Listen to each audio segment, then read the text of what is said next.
भगवान ने उद्धव को अपनी पीतांबर ओढ़ाई है, मोर मुकुट पहनाया है, क्योंकि जब तक मोर मुकुट और पीतांबर नहीं देखेंगे गोपी उद्धव से बात भी नहीं करेंगे।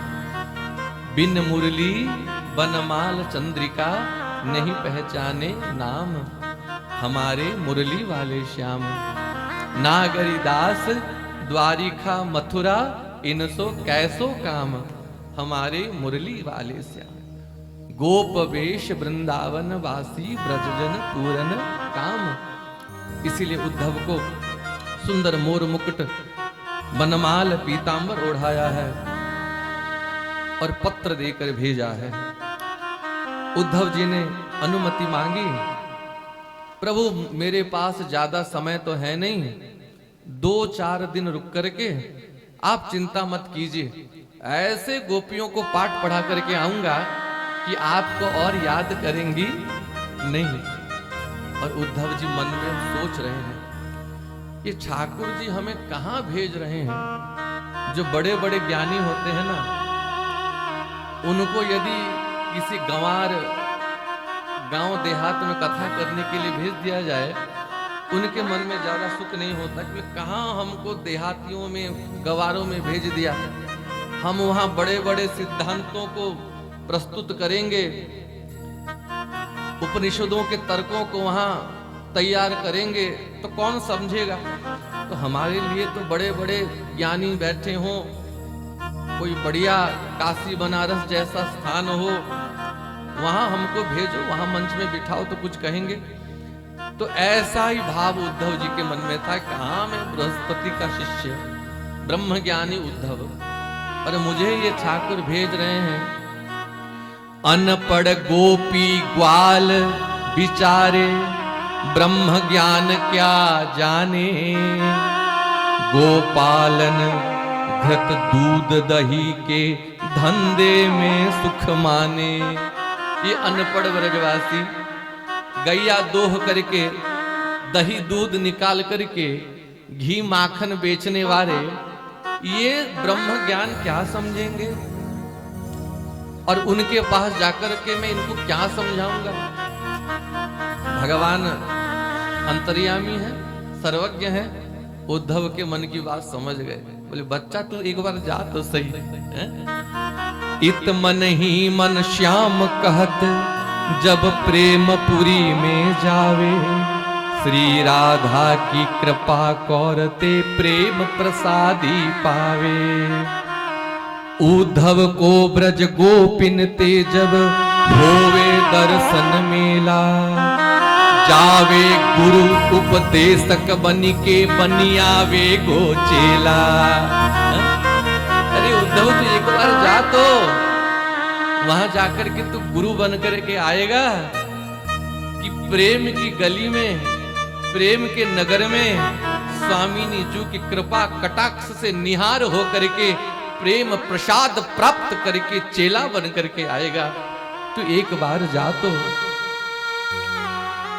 कह करके ठाकुर जी ने उद्धव जी को भेजा है। श्री उद्धव जी सुबह से निकले, जैसे अक्रूर जी निकले थे, और संध्या के समय पहुंचे हैं। जमुना जी की एक लहर हवा बयार जमुना जी को स्पर्श करके निकली, और उद्धव जी को छू करके जैसे ही आगे चली गई, सारी ब्रह्म ज्ञान वहीं बहा करके ही ले गई। अब खाली बन करके गए हैं उद्धव जी।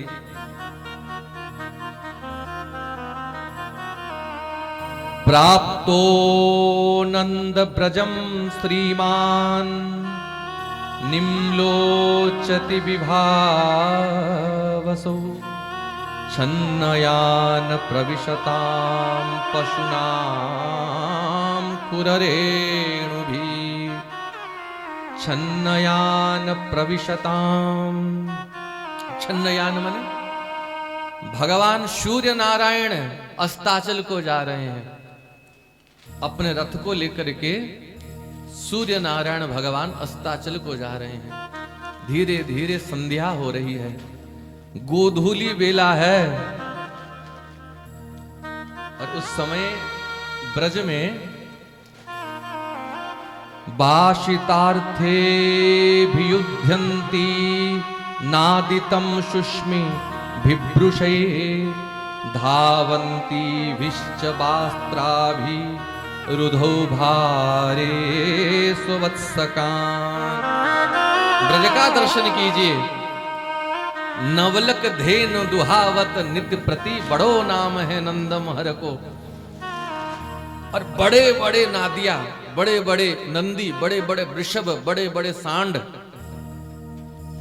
हुंकार भरते हुए, अपने पूंछ को ऊपर करते हुए ब्रज रज से पूरे नभमंडल को धूम्र करते हुए बड़े बड़े नादिया, बड़े बड़े नंदी ब्रज की गलियों में दौड़ लगा रहे हैं।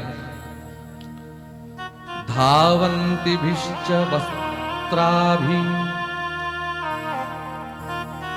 और सखाएं ग्वाल बाल छोटे छोटे बछड़ों को मेल रहे हैं, खोल रहे हैं। और गौ माताओं का दूध पीने के लिए छोटे छोटे बछड़े हम्बा हम्बा कह करके पूंछ उठा करके भाग रहे हैं। और उधर गौ माताएं अपने पयोधरों से दूध झरा रहे हैं। पशुनाम खुररेणु भी, गौ माताओं के खुर के रेणु से, गौ माताओं के चरण के रज से सारा नभमंडल धूम्रमय हो रहा है। और सभी ग्वाल बाल गौशालाओं में गोदोहन कर रहे हैं। बोलो राधे राधे। जब एक साथ 9 लाख गैया दोही जाएंगी, घर घर घर घर घर, कैसा शब्द हो रहा होगा। मानो असमय में बादल आ गए हैं, घन घोर गर्जना हो रही है। गोदोहन की ध्वनि पूरे ब्रजमंडल में, मानो देवताएं मृदंग बजा रहे हैं। गोदोह शब्दाभिरवम वेणुनाम निस्वनेन च। क्या लिख रहे हैं सुखदेव जी? वेणुनाम निस्वनेन च। गौ माता के गोदोहन का शब्द मानो ऐसा लग रहा है कि मृदंग बज रहा हो, और बीच बीच में कोई बंसी भी बजा रहा है। बोल वृंदावन बिहारी लाल की। वेणुनाम निस्वनेन च। अब कन्हैया तो आ गए मथुरा। अब ब्रज में कौन है जो गोदोहन के समय वंशी बजा रहा है? इसका तात्पर्य यही समझना चाहिए कि वृंदावन को छोड़ करके ठाकुर कहीं गए नहीं। आज भी जब गौ माताएं ठाकुर को याद करती हैं, गोविंद वंशी लेकर के वहीं खड़े हो जाते हैं। और किन्हीं किन्हीं भाग्यशालियों को आज भी वंशी की ध्वनि सुनाई पड़ती है। उद्धव ठाकुर जी के इतने प्रिय हैं, इसीलिए ब्रज में आते ही भगवान ने उद्धव जी को बंसी की ध्वनि सुना दी कि उद्धव समझ लो, मैं वृंदावन छोड़ करके कहीं आया नहीं हूं। आजू जहार कदम तले वेणु बाजाय संज सकाली। आज भी सुबह शाम कदम के नीचे, कदम तले बंसी बज रही है। जे थाए नित्य लीला करे आमार मदन मोहन। और आज भी मदन मोहन नित्य रास, नित्य लीला, नित्य गोदहन की लीला, नित्य माखन चोरी की लीला कर रहे हैं। इसीलिए गोदोह शब्दाभिरवम वेणुनाम निस्वनेन च। और जब ब्रज की गलियों में आ गए, घर के आगे, कोई आंगन में, कोई घर के भीतर, कोई कुंज गलियों में, सब सखियां क्या कर रही हैं? गायंती भिश्च करमाणि शुभानि बलकृष्णयो। सभी सखी झुंड झुंड बैठ करके आपस में कृष्ण बलराम की लीलाओं को गान कर रहे हैं। कोई सखी बैठ के सुना रही है और कोई सखी बैठ करके सुन रही है। आपस में गोविंद की लीलाओं को सुन रहे हैं। यही तो भक्तों का कालक्षेप है। आज सुबह सुबह दर्शन करने गए थे, खूब सुंदर 10-15 संत बैठे हैं, कोई सुना रहे हैं और कोई बैठ करके सुन रहे हैं। कथयन्त्यश्च माम नित्यम बोधयन्ति परस्पर। और भक्तों का काम ही क्या है? गोविंद की कथा सुनना और गोविंद की कथा सुनाना। तो सब सखी आपस में गोविंद की चर्चा कर रहे हैं। धूप दीपैश्च माल्यैश्च गोपवासै मनोहरम। घर घर से संध्या का समय था, सब अपने अपने घर में ठाकुर जी की सेवा कर रहे थे। धूप दीप की सुगंध, घंट घड़ियाल की ध्वनि सुनाई पड़ रही है। सर्वत पुष्पित वनम द्विजालीकुलनादितम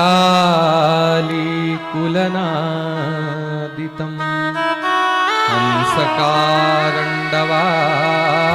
किरणै पद्मसंडैश्च मंडितम। सर्वतः पुष्पित वनम, ब्रज के सुंदर सुंदर फूलों से लदे हुए वन उपवन का दर्शन कर रहे हैं।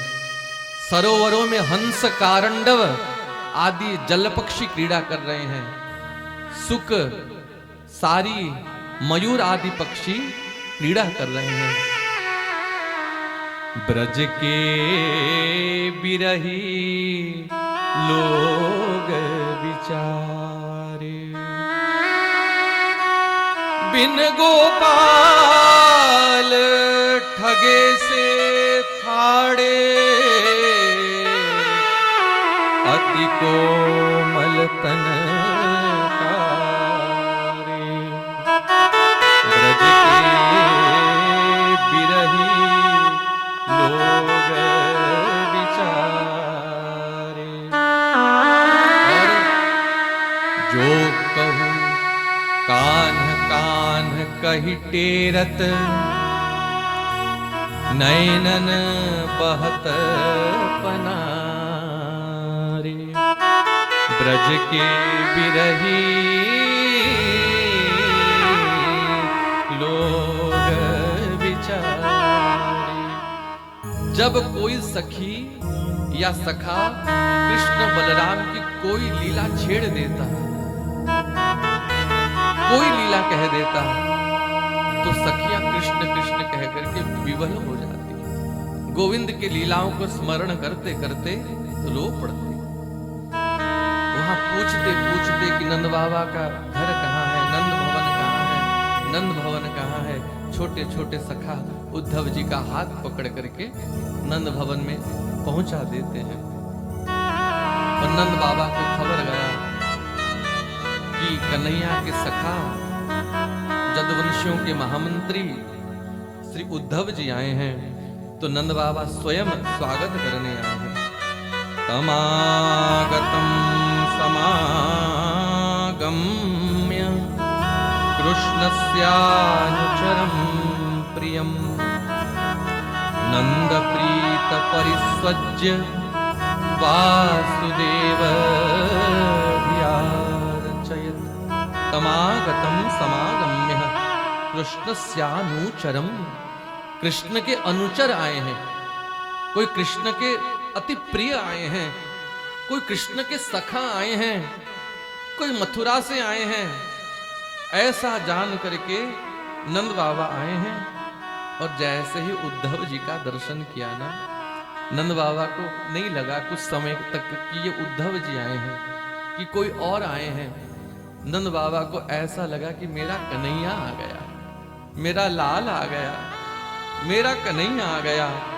वासुदेव धिया और जैसे अपने लाल को, कन्हैया को देख के नंद बाबा छाती से लगा करके माथे से चूमते थे ना, ऐसे ही उद्धव जी को जाकर के हृदय से लगाया है, माथा सूंघा है और सेवकों से गुनगुने जल से चरण धुलवाया है और भीतर ला करके भोजितम परमान्नेन संविष्टम कसिपो सुखम।